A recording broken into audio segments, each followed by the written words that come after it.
وَلَن تَجِدَ مِن دُونِهِ مُلْتَحَدًا. And other than with Allah, you can find no refuge, no place to keep you safe. While the storm is blowing through the world, you will never find any refuge, any safety other than with Allah.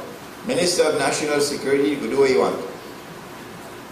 You could have police bill, Pandey and Manning could come together and have agreement and pass the police bill. You will still not have refuge and safety other than with Allah. وَلَن تَجِدَ مِن دُونِهِ مُلْتَحَدًا.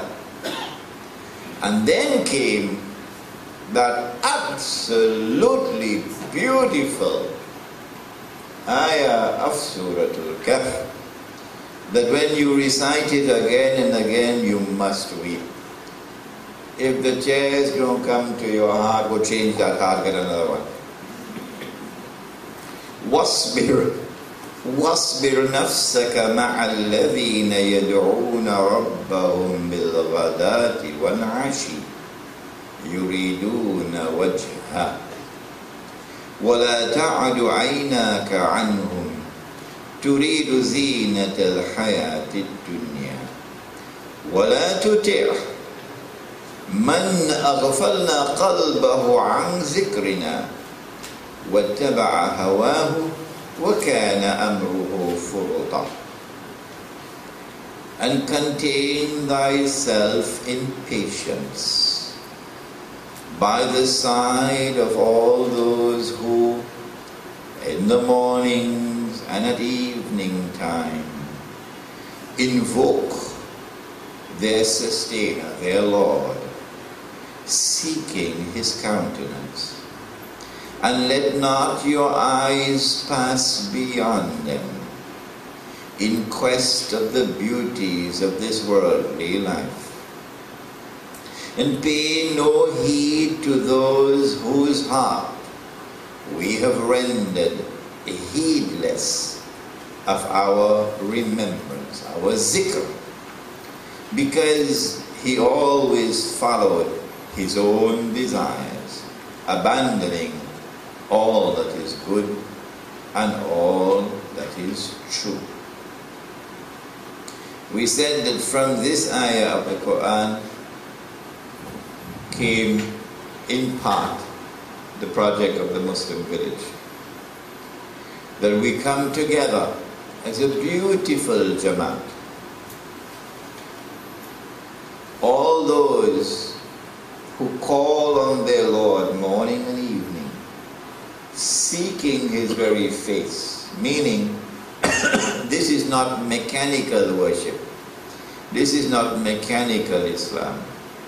This is the very heart and substance of the truth.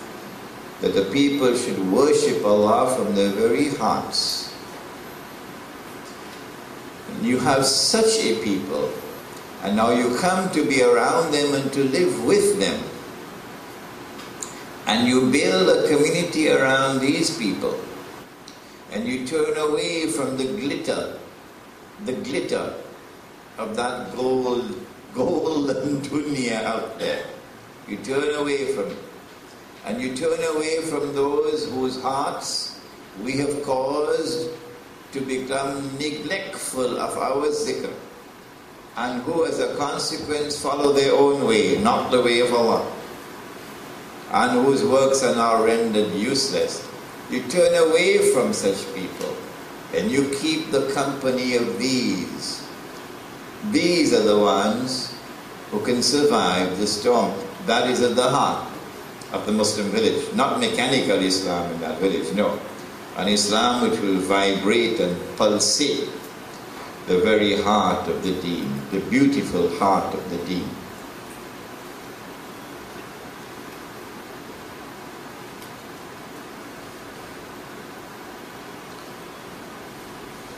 Now we go to verse number 29, and it gives us a fourth piece of advice. The first one was about, inshallah, The second one was about your duty to the Quran, to reach it out. And that other than with Allah and the word of Allah, there is no refuge, no safety. The third one was keep your heart content, be patient by keeping the company of these people who call on their Lord morning and evening, seeking His very face. And now the fourth one, وَقُلْ, and say to Washington, say to Washington, say to George Bush, say to the godless world, say to mankind, say it fearlessly, say it without any regard for consequences. وَقُلْ جَاءَ الْحَقِّ. Say to them, the truth has come. وَقُلْ جَاءَ الْحَقِّ. وَقُلْ الْحَقُّ مِنْ رَبِّكُمْ. Say to them, the truth has come from your Lord.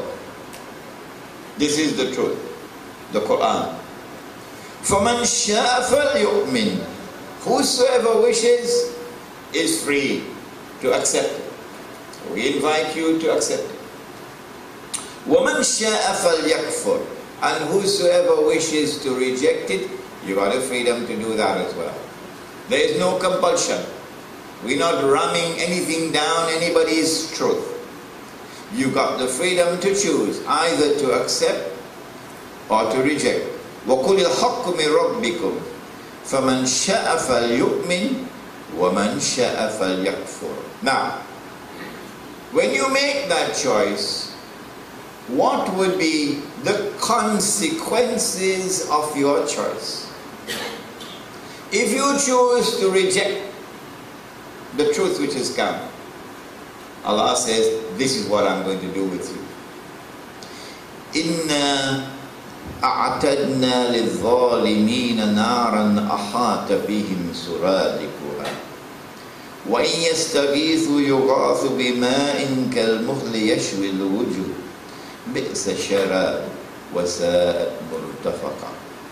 Those who reject the truth and then proceed beyond that to wage war on Islam, to commit zulm on the believers, zulm, injustice, oppression, in the prisons of Iraq, in Afghanistan, in Chechnya, in Kashmir. Those who reject the truth and proceed to wage war on Islam and are committing acts of zulm, this is what I'm going to do with you. I have prepared for you, says Allah, fire. A fire whose billowing folds will encompass them from all sides.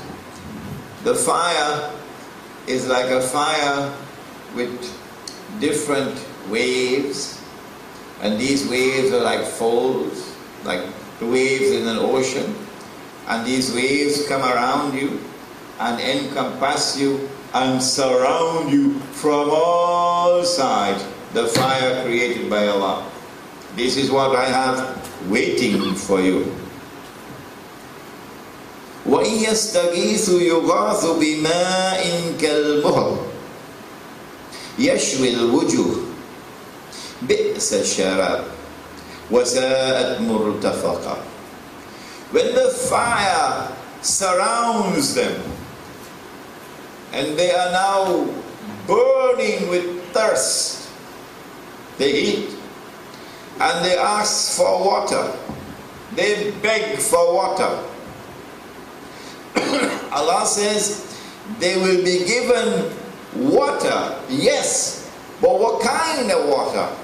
It will be boiling hot like molten lead, and the water would be thrown on them so the water would scale their faces.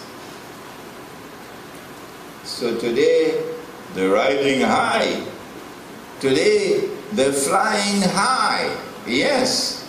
But tomorrow, this is what awaits them. What a dreadful drink, says Allah, and what an evil place to have rested.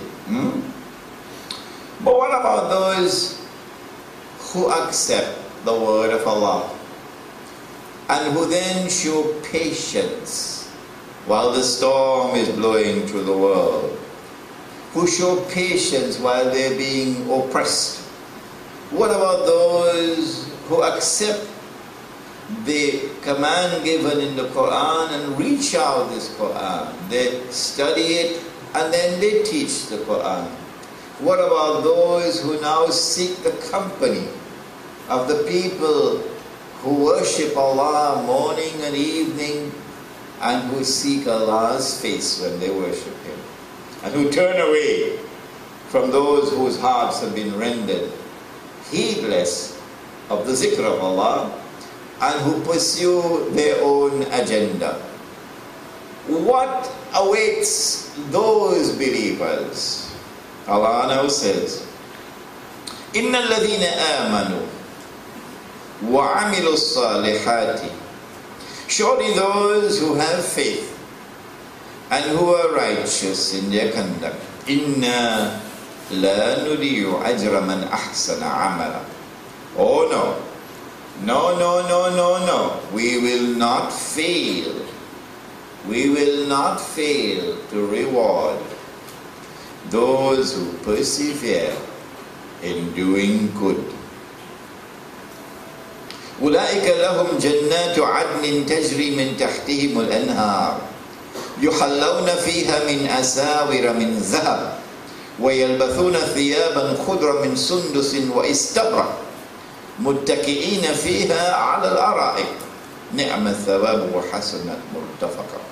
Oh yes, oh yes.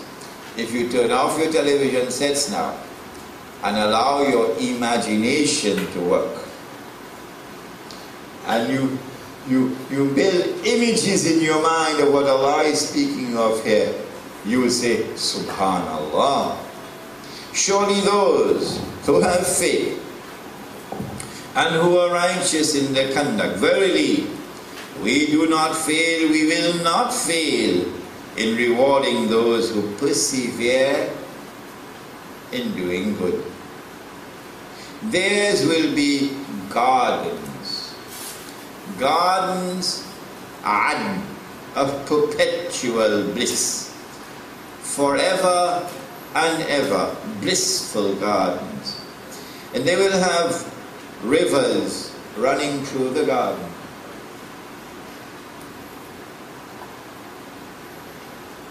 In those gardens where they dwell,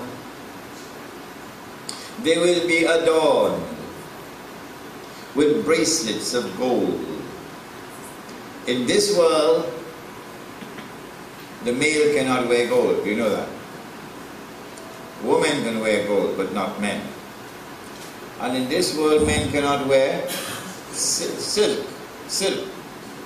I wonder why. I wonder why. No silk for a man.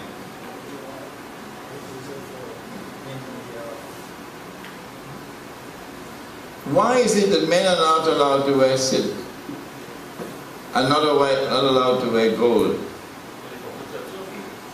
Yes, why did he say so? Huh? What did he say? Yeah, I want to know as well. Any sister? Let me come and hear this.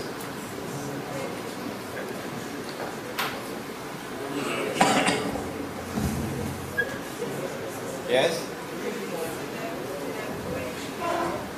I still didn't hear you. They will get it in the hereafter. But why not here? Yes? I'm an old man now, you're going to have to speak a little louder.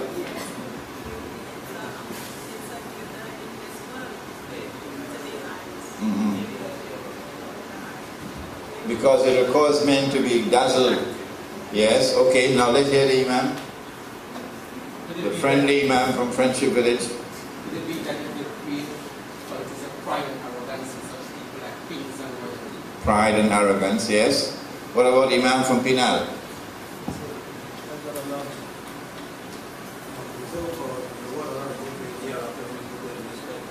So no gold and no silk for women in the next world.